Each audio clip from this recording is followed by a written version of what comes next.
Bennett here with the Banjo Studio. I've got my guitar in my lap, and I'm going to teach you how to move from a G chord to a D chord and also spice up that rhythm hand a little bit. So what we're going to do is we're moving from this G chord. If you checked out the first beginner lesson, you'll know that that's our Bluegrass G. We're omitting the third in that G chord, and we're just going to move to a D chord, which looks like that. You got your index finger on the 2nd fret 3rd string, ring finger on the 3rd fret 2nd string, and your middle finger on that F sharp, which is on the 2nd fret 1st string. And when you play your D chord, you're going to do the alternating bass pattern on the 4th string,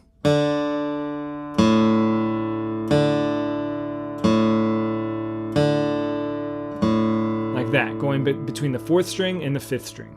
4, 5, 4, 5. And you're going to strum the bottom 4 strings just like in the G chord. It's going to sound like this.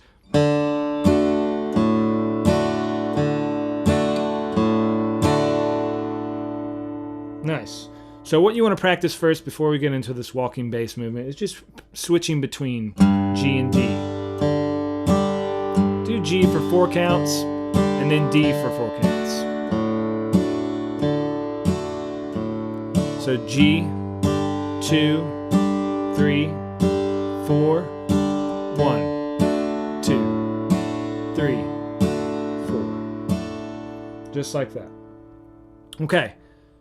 So you'll notice I'm doing 1 and 2 and 3 and 4, and it's a good way to count it because in this walking bass run we're going to do, the walking bass run starts on the and of 3. You're going to go 1 and 2 and 3 and 4 and 1. So it's going to start on that and of 3.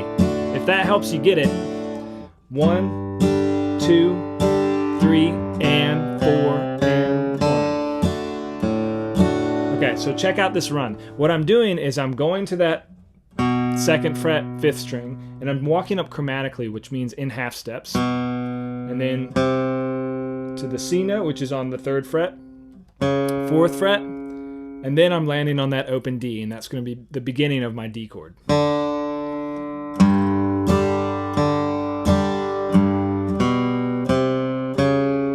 And these are all downstrokes with my right hand.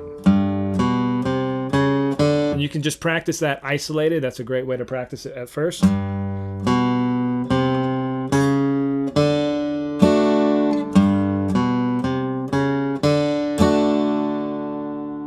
then you can go back to G. So let's practice that for a bit together. And I'm going to do just 4 counts on the G chord, 4 counts on the D chord. So let's do it together. 1, 2, 3, 4. G. Here's our transition. Back to G.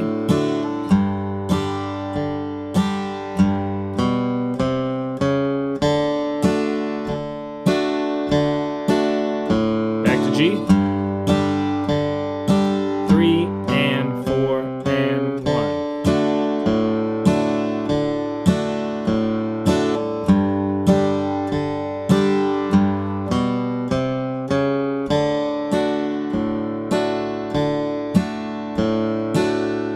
Nice. All right. So one more thing in this lesson, I'm going to teach you the kind of right hand 16th note pattern. And this is just to kind of spice it up and groove it out a little bit more on your right hand. So instead of doing bum, chuck, or boom, chuck, like we've been doing, we're going to do like a boom, chucka.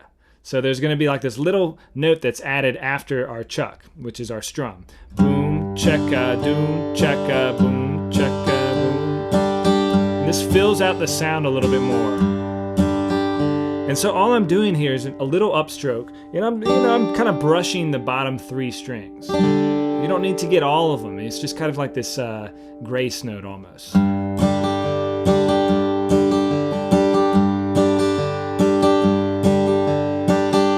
that's what it sounds like. And so you can practice that slowly. We're doing the same alternating bass. The strumming is just changing a little bit.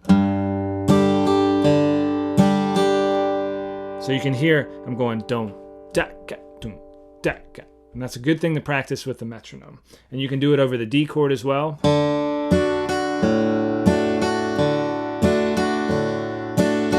And then it works over every chord.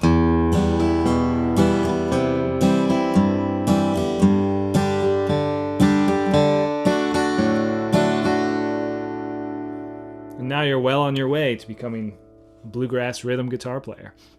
Let me know if you have any questions in the comment section below. My name is Bennett Sullivan with the Banjo Studio. Thanks for watching. I'll see you on the next lesson.